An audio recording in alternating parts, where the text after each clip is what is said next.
Hi, this is Dylan. I just want to do a tutorial video on how to run and operate this Jayco Jayfeather trailer that you guys are using for however long. So if you come with me, first thing you do when you get to the campsite, obviously, is you're probably going to want to fill it up with some water. To do that, you just go to the nearest water site at the campsite and then get that hose from the compartment on the front side of the trailer on the other side. Hook it up, put it into here, and then just fill it up. You'll know it's full once it starts draining out from the overflow valve underneath. Once it starts flowing out of there, you're good to go. Unhook it, and your water tank is full, and you're ready to go camping. If you are at a site that has a city water connection, that means that you have water at your site. You can just attach the hose up to this one right here, and you'll have flowing water throughout your stay at the campsite. But most of the campsites will just have the water at the water station when you first come in, and so just make sure you fill it up before you go and park and get all set up, because you don't want to have to be hauling water to the trailer to fill it up later. So that's where that is. So first things first, once you get to your campsite, you're going to want to obviously unhook the trailer. Once you've got it kind of where you want it, make sure it's all level. So that's the first thing you're going to do before you even touch the hitch at all. So to make sure that it's level, while you're still hooked up, make sure you're good to go side to side. And so what that means is you're going to have to check the level here on the front, and this level will help indicate to you whether it's level side to side. Don't worry about if it's level front to back yet, we'll get to that in a moment. But for this leveling system right here, make sure it's roughly in the middle of that, and then if you do need to level it up a little bit side to side, and you have it where you like it, you're going to have to grab these little blocks that are located in this compartment here. Just these ones here. You'll have to grab a couple of these, and all you do is whoever's driving the vehicle, you get them to pull forward a little bit, stick them underneath the tires, grab one for each tire on this side, and this is if you need to raise this side, obviously. And then you set them down, they'll back up, and they'll stand up on these. And that way you can level it up and lift up the side, because you want to make sure it's level when you're camping. And if you need more, you can stack these up for that as well. These just go inside here. Once you're leveled up side to side, you come back to the front here, and obviously take your key. The little gold key on here is for the lock at the front. You unlock it, pop it out. Make sure you unlock it before you start raising it. Get your block underneath or whatever you need, and then you can use this to raise or lower it to get it off the truck or vehicle. Once you're off, bring it down, and then check your level this way. There's another level gauge on the side, so you can check how level you are front to back. And in order to adjust that, all you do is raise it, lower it right from here. And that's all you do in that regard, to make sure obviously your chains are unhooked and everything and you're good to go. Once it's level and good to go, you can put this lock right back on here. Make sure it's secure, unhook it. And at this point, this is where we start setting up our stabilizer jacks. So in order to do that, come into the compartment here. You want to grab this black bar right here like this, and then we go around at this point, sticking it onto the front, all four corners of the jacks here, and then from here you can start lowering it down.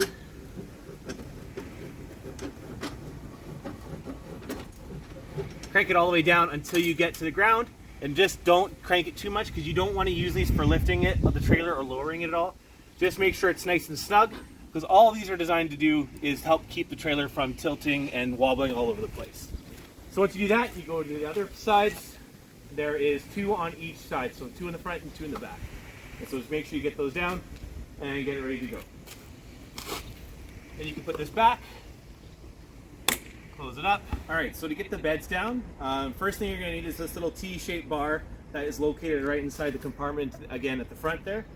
And then what you're going to want to do is come around and make sure that you are level. And like I said before, with all the stabilizer jacks, make sure those are all ready to go and that you're level side to side and everything. And then you can start working on this stuff. So what you do is you take this, you come in here, left, twisting it like lefty-loosey is to unlock it. You'll notice it'll wiggle a little bit. Then you come back to the other side. Just be aware these locks are a bit finicky, so but once you have it unlocked, give it a few twists, it'll come loose. At that point, you just lower it down, And there you go, you have your bed open. And at this point, this is where we start setting up the tent part of it. So in order to do that, all you really gotta do is tuck this tent around the outside. And you'll notice there's some clips down here as well that you can use to get it hooked up. Once you get all that hooked up, there's Velcro around the side. The Velcro is nothing special on this one, but it does help a little bit. But the main thing to remember is that once you kind of have it around, there's two flaps here. Make sure this outside flap is tucked around the outside like this. That way when rain falls, it's going to fall off and go straight to the ground. Because if it's sitting like this, it can pool up on inside here, or worse yet, if it's sitting up here, it can pool up in here and you'll be wet when you're sleeping. So that's never fun. So yeah, just make sure everything's tucked around the edges like this. And then as far as setting it up, we can do the rest from the inside on this one. And it's the exact same for the back. All right, so going in, first things first, obviously, make sure the door is locked when you're driving, and then make sure you unlock it when you get in. This top lock is just for the door handle. This lock down here is for the deadbolt. So left will lock it, right will open it up. And this black key works for both of them, and it is only for the door. The step here, there's just one step that pops out. It is a bit stiff, but just give it a pull and it pops back out. And then as far as pushing it back in, just make sure it's secured all the way in. But like I said, it is a bit stiff, so just keep that in mind. Once that's out, you're getting to come in. So we'll go inside.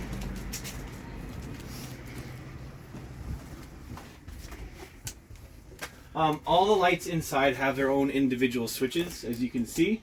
But the master switch for the lights is right over here. So you notice the lights are on right now over there. You'll notice the lights inside the trailer are on. If I turn this switch off, it'll turn off all the lights. But they can all be turned off and on individually. And there's two switches there. One's for the outside and one is for the inside. So once we come inside, we're going to want to finish setting up that bed. So what you do is you come over to here, move the curtains out of the way, unhook your bed straps. These are just straps to secure the mattresses for travel, so they don't fly around all over the place. So just unhook all three.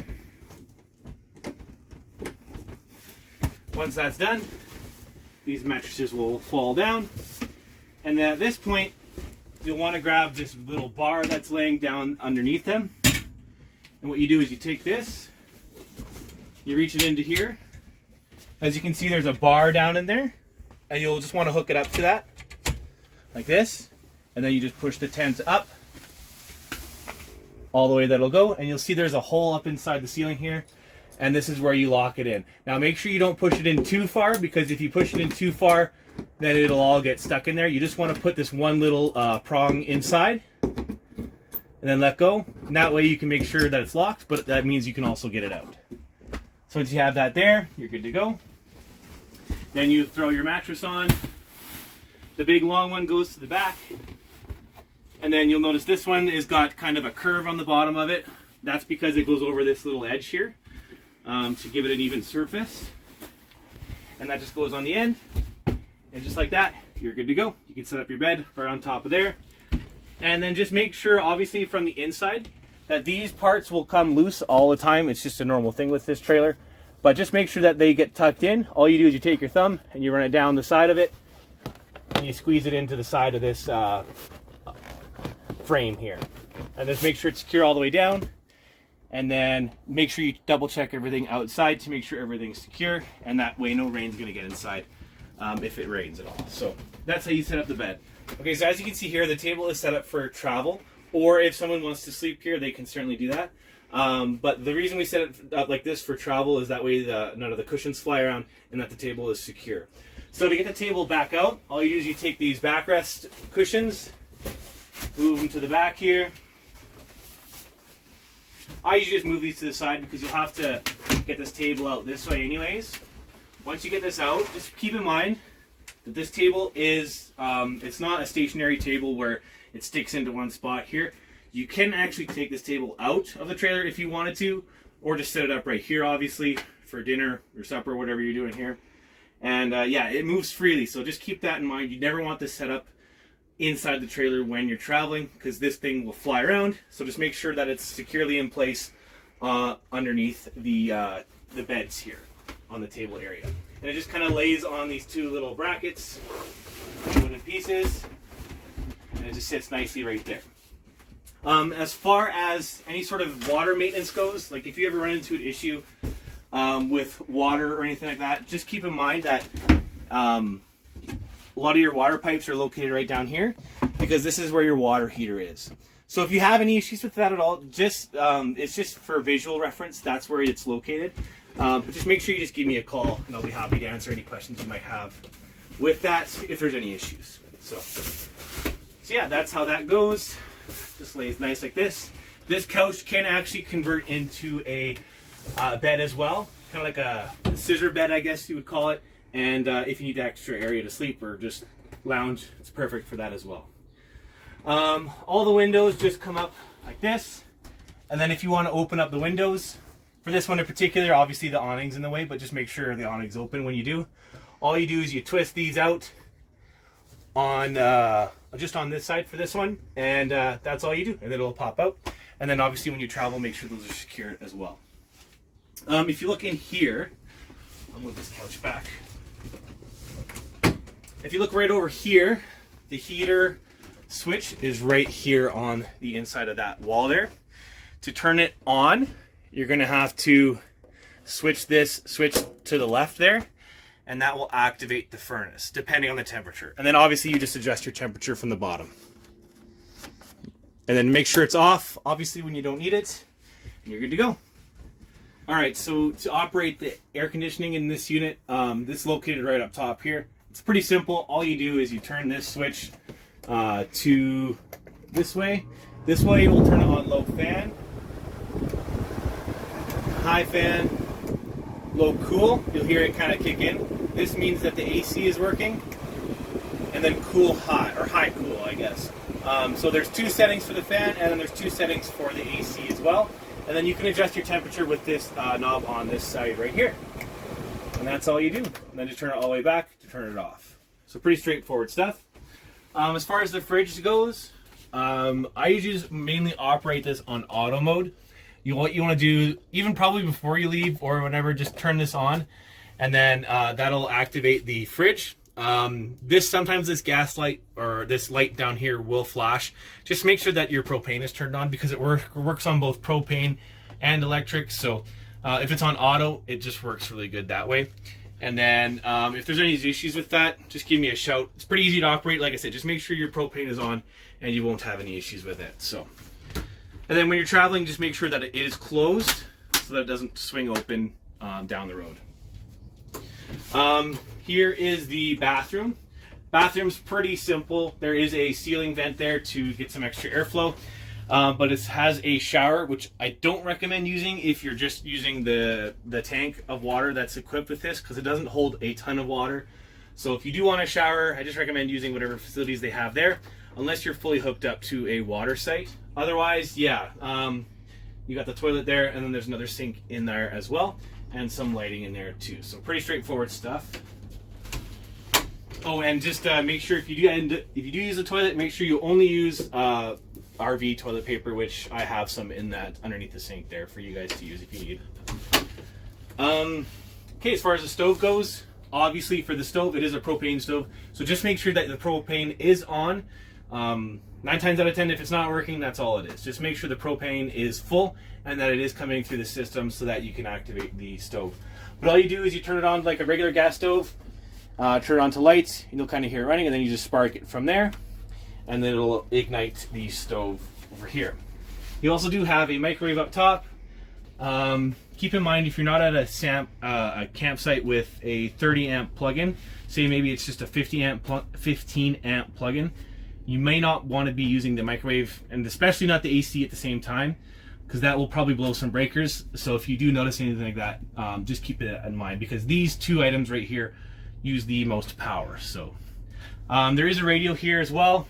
Nothing fancy, that's for sure, but if you guys want to listen to some music, there's a disc player in there too, so feel free to use it. And then just some extra plugins up top. Okay, we'll go over this way, and there is obviously the bed for the back side. It works exact same as the front. Okay, so I do also provide some of this RV Boss like holding tank treatment. So what you want to do when you get to the campsite is make sure you just pour a little bit of this in the sink, and if you plan on using the toilet, also pour some in the toilet. It just helps keep the tanks clean, and it helps with any smells that might occur. So just make sure you pour a little bit of this in. To do that, all you gotta do is just kind of squeeze the bottle. It'll squirt some of the blue stuff up into here. You want about half an ounce like this for the toilet, and then about a full ounce for the sink. So you just do that, and then you unscrew the cap and pour some in. And this is just located in this first compartment here as you kind of go in. A little bit tough to see, but that's where that is. And then there also is owner's manuals located in that compartment as well. And then I think there's some garbage bags and stuff in there too. So, yeah. If you look around on this side here, this is kind of an important gauge cluster right here. This is where you're going to be able to operate your water pump as well as your water heater. So once, obviously, make sure that the water is filled up in both the freshwater tank and also in the water heater. First, you'll want to do that. You'll want to turn on the pumps, and you'll kind of hear it running there. I always just turn on, just the water pump here, and then for the water heater, you turn these two switches on like that, and the lights on indicate that they are working. And the water heater works off of propane mostly, and also electric, but I just turn them both on as well. And then you can also check the your battery charge. You can also check your fresh water tank and how full it is. You just hold on the button there, and it'll let you know if it's empty, third full, 2/3, or full. All right, so once you're at your campsite, obviously you may want to use the awning. This one's a little bit more complicated than a brand new trailer to get out, so just keep that in mind. It's not power, it's not automatic or anything like that. But first thing you're going to need is this long white bar that's just located inside that front compartment. What you want to do with this bar is you want to come over here, and you want to give this a push, and that will bring it into the open mode. And then what you do is you make sure that all these little attachments are unlocked. Make sure this is lifted up all the way. There is also a screw on the back, right where my hand is behind here. I just want to loosen that as well. Just give that a loosen. And then come to the other side. Do the exact same thing, obviously. This is a clip to hold it when you're traveling so it doesn't fall out. Make sure you lift this up a little bit. Come to the back. Unscrew this so that it's loose. Okay, everything's loose on the outside. Next thing you're going to do is come take this bar, loop it right into this, and this is where we start pulling it out. So as you can see, it just starts sliding out. Sometimes there's just some water on there, so just watch out for that. Get it all the way down from here. Then you don't need this anymore, so you'll set this down. What you're going to do, you come to the side here. Now this thing will slide freely up to the top. You're going to want to make sure that this goes all the way to the top. It is a little bit bent in here, so just keep that in mind. You just got to give it a bit of a shove and kind of make some adjustments as you get it up there. Get it all the way to the top. Once it's there, you can leave this loose for now, and then I'll show you the other side. We go to the other side. Do the exact same thing on this side. Get it all the way to the top. Once it's there, we are good to start raising it up. So you grab your handle right here, and as you can see through this handle indicates that little part there that'll shove it into a hole to make sure that it's locked in. So you grab the handle, grab onto the bottom, lift it up to your desired height. Kind of play with it a little bit.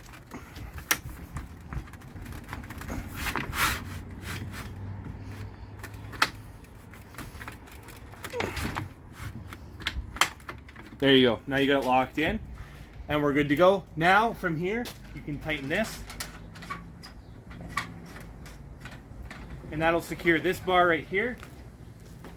And you come to the other side, and you literally do the exact same thing. So you grab the handle, lift it up. Keep in mind how high you raise it on that side, and then just match it up so that it's nice and even. I usually set it to the highest setting here, as you can see from that top hole. And then this handlebar will lock it into place. Same thing up here, tighten that. And then you can kind of just tuck this little strap away. I usually will slide it over to the side here and just kind of hang it around here, whatever you want to do with that. And as far as that goes, you're good to go. Now, if you are at a special site where the ground is kind of soft too, you can actually detach these. Right over here, you'll notice there's a little latch right here. You can use that and detach this whole bar. And then from there, you can actually take this out and set it down. And if you have some pegs, you can nail it into the ground. That way, you have a pathway through here, because this can get a little bit annoying, the fact that it's in the way all the time. You have to duck underneath. But regardless, it gives you a nice big awning for when you're camping. So, all right, so you're done camping. It's time to start packing up. First thing you want to do is make sure that you close up the awning and close it up properly, because that can be dangerous when you're going down the highway and that is loose. So make sure you do that properly. First things first, it's just kind of the reverse of what we did when we set it up. You kind of loosen everything. Make sure that's loose. And then you go straight to this part, pull the handle out, unlock it, slide it all the way down, lock it in at the closest bottom lock section that's there. You're good to go. Then you come up to the top, grab this bar, slide this bar down, and then just bring it down roughly to the bottom and make sure that it's sometimes this does come a bit loose, so you might just have to. So on this side, just be careful that this doesn't pop all the way out, as you may have noticed just there. Sometimes it can do that, so it's a little bit finicky on this side, but yeah, that's all you do is just kind of make sure that it's in the track there and that it's at the bottom. And then we'll go to the other side, do the exact same thing. And like I said, you can do one side at a time. If you want two people doing this, it makes it faster, but it's not a big deal. So first things first, loosen this, and you make sure you loosen this because it will put a lot of strain on it, and if you don't do that first. So loosen that, unlock it, slide it back down. Once you get to the bottom, find a spot to lock it in, and then just make sure it's locked. And then from there, grab the top piece, slide it all the way down, right, so you get to the bottom there. And now we're good to start rolling it up. So just like before, we'll grab our white pole that we have here. Make sure that you grab the strap here before you start rolling it up, because this can slip away on you, and you do not want that happening because it'll fling right up at the trailer, because it is retractable, right? So once you have that done, you're going to grab onto this, pull this latch down, and it's going to immediately start retracting. So this is why you want to have one hand on the strap, so that you can catch it as it starts rolling up. Okay, so as it's retracting, just make sure this part is best if you have two people, because there's two locks on each, or there's one lock on each side. And once it gets to the top here, the lock on this side has a tendency to go behind it, as you can see right over here. And what that'll end up doing is that'll pop out the whole back bar. So it's best if you just have someone sitting there that they can grab that and move it out of the way. That way when it retracts, it goes behind it, and then it makes it folding up nice and easy. So once that's done, put the bar down, make sure that everything's good to go and that it's lined up on the bars good. And then you'll take this and lock it into place. That way on the road it won't fall out on you. And then you just go to the back, tighten up that last latch there, and then do the exact same on the other side. Make sure that it's snug. Sometimes you may have to lift this up to get it on top of the bar that's up top there. But all you do after that is you lock it into place like that. Make sure the handle is down, and then tighten it up from there.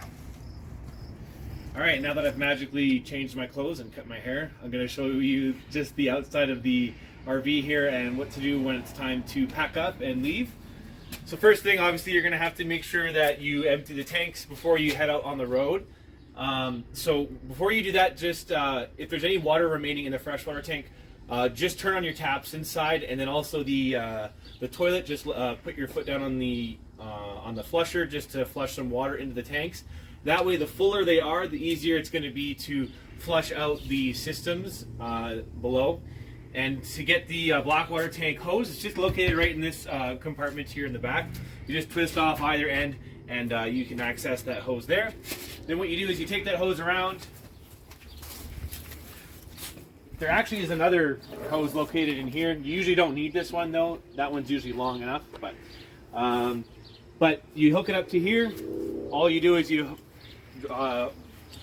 put the hose into the septic tank at the campsite that you're at the dump area, and then you can just hook it up to here, put it in there, and then first things first, you're going to want to empty the black water tank right here, and then so you'll pull that all the way open. You'll hear it start flushing out into the septic tanks at your campsite, and then you're going to want to do the gray water tank after. The gray water tank is all the water that drains down through your tap in the sinks, and also the shower. That goes through there. And then the black water tank is for everything that goes down into the toilet. So that's more septic stuff. So the reason you do the gray water tank after is to help flush out the hose and just keep everything a little bit more sanitary. So that's all you do. Wait for it to fully drain. Once it's done, you just close it back up, put the cap back on, and then install the hose back into the compartment in the back. And then from there, any access you need to the fridge is right behind here. Like I mentioned before, this is all your water access spots here. And then there is a shower hose in here for washing off your feet if you need to, or anything like that. That's where that's located. You just need the small silver key for that one. And then anything related to your hot water tank is going to be just in this compartment here. Sometimes you may decide that you want to drain the hot water tank. If you do need to do that, the cap is located right in there for that. But yeah, this is where the hot water heater works, and this is where the propane ignites, and also to help heat up the water. So if there's anything related to that, that's where that compartment is, and it just closes up like that with a little cap on the side. All right, so to take down the bed, it's just the exact reverse of everything we did when we set it up. Just pop out the bar up here. It pops right off, and then what I usually do is just tuck it in right here right away. Pull up the mattresses. These are going to be standing up like this when we travel, and then all you do from here is just hook up your straps, and then just do the other two there, and the rest we can do from the outside. All right, and then once you're on the outside to take it back down, all you really got to do is make sure the tent gets tucked in, and that the bar lays flat. You'll see this bar up here. This just folds back down again. Untuck the tent from out underneath it. And then just kind of fold it in. If there's any clips that you have attached, just pop those off. And then just kind of, like I say, just tuck it in. Make sure it's not hanging out, because when you go to close it, you don't want it getting caught in there, because you won't be able to close it and it won't be able to seal. So this part's a little bit easier if you do have two people, one person on each side that they can kind of watch it as you close it, and then tuck it in as you go. This is just on top of this cord right here, so that's perfectly normal. So if you are doing it by yourself, you'll have to go and check both sides as you do it. You just fold it up like that, and then yeah, usually it gets caught like that on the other side, so you just go back to this side, and then just tuck it in, and you are good to go. And then just from here, all you do is you kind of look at the lock on the side here and give it a good shove. This part helps if you're tall. And you'll kind of notice when it's locked in, once it's more secure. Do the same for the other side, push it in with your left hand, and righty-tighty to make sure it's locked. And there you go, you're ready to travel. All right, and then also before you leave, just make sure you have the cord fully installed back inside the trailer. There is this little adapter that's located inside if you are at a campsite with only a 15 amp plug-in. So that's where that is located. You just put that on there and then plug it into where you need to. But most sites will have the 30 amps, so you won't really need this at all. So that's where that goes. And then it just kind of folds back into the compartment here. You open this up and then just kind of push it in as you go. This cap I just had installed fairly new here, so it's just a little bit big, but all I do is I just kind of push it in and it kind of wedges itself into the hole in that inside there so that it's nice and snug. Make sure it's flush in there and then just make sure that clicks closed and you're good to go. That way it's not going to bounce out when you're traveling down the road. Okay, so propane is located underneath this cover in the front here. Obviously you're going to want to make sure this is on for your trip because your fridge, your water heater, that stuff's not going to work without the propane on. So obviously all you do is just make sure you have the propane all the way open. And then if this tank ever does get empty, make sure you have this other one open as well. And then to switch the supply from this side to this side, all you do is you move this lever over to that side and you are good to go. And then it'll start draining the other tank from there. And then just make sure it's all covered up when you travel and that this is all tight, because you don't want this flying around when you're traveling. Sometimes I even will take the propane tanks off completely and put them inside the trailer just for more security, I guess, but that's totally up to you. As long as they're tightened down here, you're good to go. Okay, so once you got everything packed up and ready to go, obviously make sure that you have your stabilizer jacks lifted up. The last thing you want to do is start getting ready to hook up, lifting it up here, and then have those stabilizer jacks get bent as you lift it up from the front end to the back end. You really don't want that happening, so make sure that those are up before you even adjust this at all, and then you should be good to go to hook up and get ready on the road.